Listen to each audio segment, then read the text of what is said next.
Hello student, आप सभी को नमस्कार। विजडम पब्लिक आपके लाया है यूट्यूब पर फ्री एजुकेशन, जिसमें से आज हम पढ़ेंगे संख्या। तो संख्या क्या है?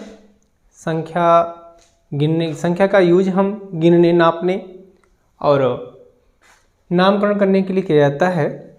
आज हम इसके बारे में पढ़ेंगे। संख्या क्या होती है, संख्या कितने प्रकार की होती है, या संख्या का यूज हम कहाँ पे करते हैं, संख्या होती कौन कौन सी हैं, ये तमाम प्रकार की संख्याओं को आज हम पढ़ेंगे। तो आज हम सबसे शुरू में पढ़ेंगे, हमारा आज का टॉपिक है संख्या। तो संख्या वो गणनीय वस्तुएं जिनका उपयोग गिनने, मापने और नामकरण करने के लिए किया जाता है, उन्हें हम संख्या कहते हैं। अर्थात संख्या वे है जिनका हम उपयोग गिनने, नामकरण और मापने के लिए किया जाता है, उसको हम संख्या कहते हैं। ठीक है। तो यदि हम पूछा जाए आप संख्या किसे कहते हैं, तो संख्या वे वस्तुएं होती हैं जिनका उपयोग हम गिनने, मापने और नामकरण करने के लिए किया जाता है, उन्हें हम संख्या कहते हैं। अंकगणित में 10 संख्याएं होती हैं। अंकगणित में 10 संख्याएं होती हैं। संख्या तो जो 10 संख्या होती है वो कौन कौन सी कहेंगे आप? 1 2 3 4 5 6 7 8 9। जैसे 1 2 3 4 5 6 7 8 9, ये तो 9 ही हुई। लेकिन इसमें बताया गया है 10 संख्याएं होती हैं। तो 0 से शुरू होती है संख्या। वो 10 संख्याएं कौन कौन सी हैं? 0 1 2 3 4 5 6 7 8 और 9, ये संख्याएं हैं जिनकी मदद से बड़ी बड़ी संख्याएं बनती हैं। जिनकी मदद से छोटी से छोटी, बड़ी से बड़ी हम संख्या बना सकते हैं। जैसे आपको इन्हीं संख्याओं की मदद से, ये जो आपकी संख्याएं दी गई हैं, वो संख्याएं किसकी मदद से? 0 से लेकर के 9 तक की संख्याओं से मदद से हम छोटी से छोटी और बड़ी से बड़ी संख्याओं का इन सभी संख्याओं का हम समावेश करके हम छोटी से छोटी और बड़ी से बड़ी संख्याओं का संख्या बना सकते हैं। जैसे अब 10 जिसे लिखना हो गया, तो 10 संख्या लिखने में हमें एक की आवश्यकता हुई और एक 0 की आवश्यकता हुई। ये दो संख्याओं की मदद से जो हमारी संख्या 10 है, वो 10 संख्या बनी। और हमें 99 लिखना है, तो ये 9 को हमने 2 बार लिखा है। ये जरूर नहीं कि ये संख्याएं एक ही बार लिखी जाएं। इनकी संख्याओं का 1 बार, 2 बार, 3 बार, 4 बार, 5 बार, जितनी बार संख्याओं को हम लिखना चाहें उतनी बार हम इसको लिख सकते हैं। संख्याओं के अंतर्गत आती हैं। तो ये बता रहा है जिनकी मदद से हम बड़ी से बड़ी और छोटी से छोटी संख्या बना सकते हैं, वो संख्या कहलाती है। अब हम चलेंगे, इसके आगे क्या कह रहा है? शून्य जिस संख्या के पीछे लग जाती है, उस संख्या का मान 10 गुना बढ़ जाता है। ध्यान दीजिएगा, हम आपको बता रहे हैं संख्या। तो ये बता रहे हैं शून्य जिस संख्या के पीछे लग जाती है, उस संख्या का मान 10 गुना बढ़ जाता है। तो मतलब ये हुआ, जैसे हम 1 लिखे हैं, तो ध्यान दीजिएगा पीछे लग जाती तब 10 गुना मान बढ़ता, आगे नहीं। यदि यहाँ पे हम आगे इसको हम 0 लिख दिए, शून्य लिख दिए, जो शून्य पूछा है, शून्य संख्या के पीछे लग जाते उस संख्या का मान 10 गुना बढ़ जाता है। तो यहाँ पे ये भी संख्या एक ही कहलाएगी। लेकिन जैसे इसको हम पीछे लगा दिए, ये संख्या होती है, इसका ये शून्य इसके आगे होता है, ये शून्य जो होता है ये आगे लग जाता है, ये शून्य होता है इसका पीछे लग जाता है। तो बताया गया जो शून्य की जो संख्या है, वह संख्या पीछे लगाने पर उसका मान 10 गुना बढ़ जाता है। तो ध्यान देंगे, हमने बात पीछे की कहा था।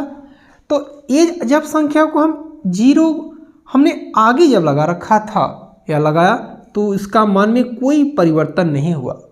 जब हमने जैसे ही संख्या को हमने पीछे शून्य रखा, इस संख्या का 10 गुना ही हो गया। और देख लीजिए, जैसे हमने यहाँ पे 3 रखा, 3 में यदि हम पीछे शून्य लगा दिए 30 बन गया, तो 3 का 10 गुना, 10 गुना का मतलब जैसे संख्या है 3, ये 10 गुना हो गया तब हमारा हो गया 30, ये 10 गुना बढ़ गया है। तो ये जो 10 गुना बता रहा है, ये 10 गुना है, वो संख्या 10 गुना बढ़ जाती है। उसी प्रकार और बहुत सारे उदाहरण हैं, आप उसके आधार पर आप समझ गए होंगे कि हम क्या कहना चाहते हैं। तो पीछे लगाने पर संख्या का 10 गुना बढ़ जाता है। जैसे इसमें 2 का एक ऑप्शन हमने दिया, 2 के पीछे लगाने से 20 बन जाती है। जैसे आपके सामने 3 के पीछे लगाने पर 30 बनती है, 4 के लगाने से 40 बनती है, 5 को लगा देने से 50 बन जाता है, 6 को लगा देने से 60 बन जाता है। और यदि संख्या हमारी 80 है, संख्या यदि 80 है, जैसे आपकी संख्या यदि 80 दिख है, आपको 80 संख्या लिखी हुई है, तो यदि इसमें भी यदि हम 0 बढ़ा देते हैं तो 80 का 10 गुना 800 हो जाता है। यदि आप कहेंगे कि 80 है तो पहले ऑलरेडी 0 बढ़ा हुआ है, तो हमने कहा था संख्या, जो भी संख्या लिखी गई होगी, चाहे 100 लिखा हो, चाहे 2 लिखा हो, चाहे 4 लिखा हो, चाहे 500 लिखा हो, चाहे 10,000 लिखा हो, चाहे 1 लाख लिखा, कोई भी संख्या है, तो उसका संख्या यदि हम उसको 0 और बढ़ा देते हैं पीछे साइड में, तो उसका हमारा मान जो होता है वो 10 गुना बढ़ जाता है। अब हम आगे चलते हैं। संख्या प्रणाली, संख्या प्रणाली 0, 1, 2, 3, 4, 5, 6, 7 एवं 8, 1 संख्या प्रणाली जो है 0, 1, 2, 3, 4, 5, 6, 7, 8 एवं 9 को अंक कहते हैं। अंकों से मिलकर संख्याएं बनती हैं, अंकों से मिलकर संख्याएं बनती हैं। जैसे बहुत सारी संख्याओं को हो गया 3, 2, 1, ये अंकों से मिलकर बन गई है। 3, 2, 1 हो, जैसे 312 हो गया, ये अंकों से मिलकर बनी हुई संख्या है, इन्हीं अंकों से मिलकर बनी हुई है, तो मिलकर बनती है। लिखने का जो तरीका होता है, संख्या प्रणाली की जो संख्या को लिखने का जो तरीका होता है, संख्या पद्धति या संख्या प्रणाली कहते हैं। संख्या पद्धति को हम संख्या प्रणाली यानी संख्या पद्धति, संख्या प्रणाली का दूसरा नाम है, आप उसको संख्या पद्धति या संख्या प्रणाली के नाम से जानते हैं। तो यदि हम पूछा जाए कि संख्या प्रणाली किसे कहते हैं, तो 0, 1, 2, 3, 4, 5, 6, 7, 8 एवं 9 को मिलकर जो संख्याएं बनती हैं, इसी संख्याओं को हम संख्या प्रणाली या संख्या पद्धति के नाम से जानते हैं। अब हम पढ़ेंगे संख्या, किसी संख्या को लिखने के लिए, किसी संख्या को लिखने के लिए 2 तरह की प्रणाली प्रचलित है। प्रणाली का मतलब पद्धति, जैसे आपको बताया गया है, संख्या प्रणाली या संख्या पद्धति। तो प्रणाली इनको 2 प्रकार की होती है। पहली है दार्शनिक प्रणाली और दूसरी है अंतर्राष्ट्रीय प्रणाली। ये दार्शनिक प्रणाली क्या होती है, अंतर्राष्ट्रीय प्रणाली क्या होती है, इसके बारे में हम आपको बताते हैं। दार्शनिक प्रणाली की परिभाषा क्या होती है? दार्शनिक प्रणाली को भारतीय अरबी प्रणाली के नाम से भी जाना जाता है। जो दार्शनिक प्रणाली होती है, भारतीय को अरबी प्रणाली के नाम से भी हम जानते हैं। और इसको हम सामान्य तौर पर इकाई, दहाई, सैकड़ा, हजार, 10,000, लाख, 10 लाख, करोड़, 10 करोड़, अरब, 10 अरब आदि संख्याओं के नाम से हम जानते हैं। उसी प्रकार दूसरी संख्या है अंतर्राष्ट्रीय प्रणाली। अंतर्राष्ट्रीय प्रणाली किसे कहते हैं?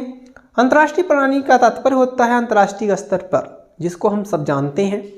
दार्शनिक प्रणाली का अर्थ हमने आपको पहले समझाया था, नहीं पाया। दार्शनिक प्रणाली का मतलब होता है स्टेट कंट्री वाइज जो होता है, जिसे आपको 10,000 कह रहे हैं, तो 1000 हमारा भारतीय बस जानता है कि हम 1000 रुपये कह रहे हैं, तो हमारा इसका मतलब क्या हुआ। यदि हम आपको 1000 रुपये कह रहे हैं, यदि 1000 की बात, जैसे दार्शनिक प्रणाली को हम जैसे 1000 हमने लिखा, बोल रहे हैं यदि हमें 1000 रुपये चाहिए, 1000 रुपये यदि हमें चाहिए, तो हम हमारे भारतीय ही बता सकते हैं कि 1000 रुपये मतलब होता क्या है। लेकिन यदि हम अंतर्राष्ट्रीय स्तर पर जब बात करते हैं, तो 1000 रुपये यदि आप उससे मांगेंगे तो 1000 रुपये आपको भाषा नहीं समझेगा।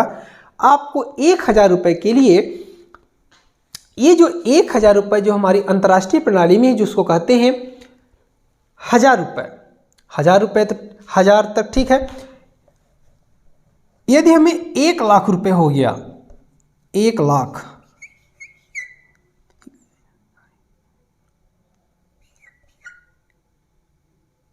एक लाख रुपए यदि हो गया तो 100,000। तो ये जो 1 लाख रुपए हमारा भारतीय प्रणाली में है, दार्शनिक प्रणाली जो है, यदि हम 1 लाख रुपए कहते हैं तो हमारी जो अंतर्राष्ट्रीय प्रणाली होती है उसको हम 100,000 के नाम से जानते हैं। ठीक है। यदि लाख रुपए 10 लाख रुपए यदि हमें लेना, लाख के बाद 10 लाख आता है, लाख के बाद 10 लाख, 10 लाख यदि हमें बोलना है तो हम उसको मिलियन के नाम से जानते हैं। यदि हमें भारतीय संख्या में जो हमारा 10 लाख होता है तो हमारी अंतर्राष्ट्रीय प्रणाली में उसको 1 मिलियन होता है, 1 मिलियन होता है। अब हम चलते हैं अंतर्राष्ट्रीय प्रणाली। अंतर्राष्ट्रीय प्रणाली को हम इन्हें क्रमशः इकाई, दहाई, सैकड़ा, हजार, 10,000, 100,000, ध्यान देंगे 1000 के बाद लाख नहीं आता, इकाई, दहाई, सैकड़ा, हजार, 10,000 नहीं आकर के 100,000 आता है। जैसे 1000 हुआ, फिर 10,000 हुआ, फिर 100,000 हुआ, फिर million, 10 million, 100 million, billion, 10 billion, 100 billion. इस प्रकार से जो हमारी प्रणाली है उस प्रणाली को हम अंतर्राष्ट्रीय प्रणाली कहते हैं। जो हम बोल रहे हैं इकाई, दहाई, सैकड़ा, हजार, 10,000, 100,000, 100,000 के बाद हम मिलियन बोलते हैं, लाख न बढ़ करके। जैसे हमारा इसमें क्या होता है कि इकाई, दहाई, सैकड़ा, हजार, 10,000, लाख, 10 लाख बोलते हैं, 10 लाख, करोड़, 10 करोड़, अरब, ये संख्या हमारी दार्शनिक होती हैं। उसी प्रकार हमारी प्रणाली जो हमारी अंतर्राष्ट्रीय होती है उसको इकाई, दहाई, सैकड़ा, हजार, 10,000, 10,000 के बाद 100,000 बोलेंगे, फिर million, 10 million, 100 billion, billion, 10 billion, 100 billion, आदि प्रकार से हम उसको बोलते हैं। अब हम आते हैं, ये हमारा इस प्रकार की हमारी तो दार्शनिक संख्या में संख्या को लिखने के 2 तरह की प्रणाली हो गई, दार्शनिक प्रणाली और अंतर्राष्ट्रीय प्रणाली। अब किसी संख्या में अंकों का जातीय एवं स्थानीय मान होता है। अंकों का जातीय मान, स्थानीय मान, जातीय मान को हम फेस वैल्यू बोलते हैं और जातीय मान को हम फेस वैल्यू बोलते हैं और स्थानीय मान को हम प्लेस वैल्यू बोलते हैं। तो जातीय मान क्या होता है? जातीय मान का तात्पर्य होता है फेस वैल्यू। किसी अंक का जातीय मान किसी संख्या में उसके स्थान पर निर्भर करता है। ठीक है। किसी अंक का जातीय मान किसी संख्या में उसके स्थान पर निर्भर नहीं करता है। ध्यान देना, इसका कहने का मतलब ये हो गया कि जैसे हम यहाँ पे लिखे 123, तो जातीय मान में तो पूछा जाए 2 का जातीय मान क्या होगा, 2 का जातीय मान क्या होगा, तो 2 का जातीय मान हमें 2 ही बताना पड़ेगा। वो बता रहा उसका स्थान, उसके स्थान जो संख्या किसी भी स्थान पर संख्या है उसके स्थान पर उसका जो स्थान होता है वो निर्भर नहीं करता कि वो स्थान का मतलब चाहे वो इकाई पर हो, चाहे दहाई पर हो, चाहे सैकड़ा पर हो, चाहे हजार पर हो, चाहे 10,000 पर हो, चाहे लाख पर हो, किसी भी संख्या पर हो, वो जातीय मान में स्थान मायने नहीं रखता है। ठीक है। उसी प्रकार अब हम करते हैं, अर्थात कहने का मतलब 123 का जो हमारा जातीय मान होगा, 2 का पूछा जाएगा, 2 का जातीय मान पूछा जाए 123 में 2 का जातीय मान क्या होगा, तो हम बताएंगे 123 में 2 का जातीय मान 2 होगा। उसी पर पूछागा 3 का जातीय मान, 123 में 3 का जो जातीय मान क्या होगा, तो उसका भी बताएंगे 3 ही होगा। 1 का क्या होगा, 1 ही होगा, अर्थात इसका स्थान की कोई वैल्यू नहीं रह गई। अब हम पढ़ते हैं जातीय मान। अब इसके बाद जातीय मान की बात हम पढ़ते हैं स्थानीय मान। किसी अंक का जातीय मान किसी संख्या में उसके स्थान पर निर्भर करता है। ध्यान देंगे आप, इस पे निर्भर करता है, इसका मतलब ये हुआ 226 यदि हम लिख दिए या 268 लिख दिए तो यदि पूछा जाए 6 का स्थानीय मान क्या होगा, तो 6 का स्थानीय मान हम पूछ देंगे, तो 6 का स्थानीय मान क्या हो जाएगा, 60 होगा। उसका कारण क्या है, दहाई पर है। दहाई का मतलब 10 से गुणा करेंगे, इकाई का मतलब 1 का गुणा होता है, स्वयं की संख्या होती है। यदि हमें 8 का पूछ देता है तो 8 का जो स्थानीय मान होगा तो हम बोलेंगे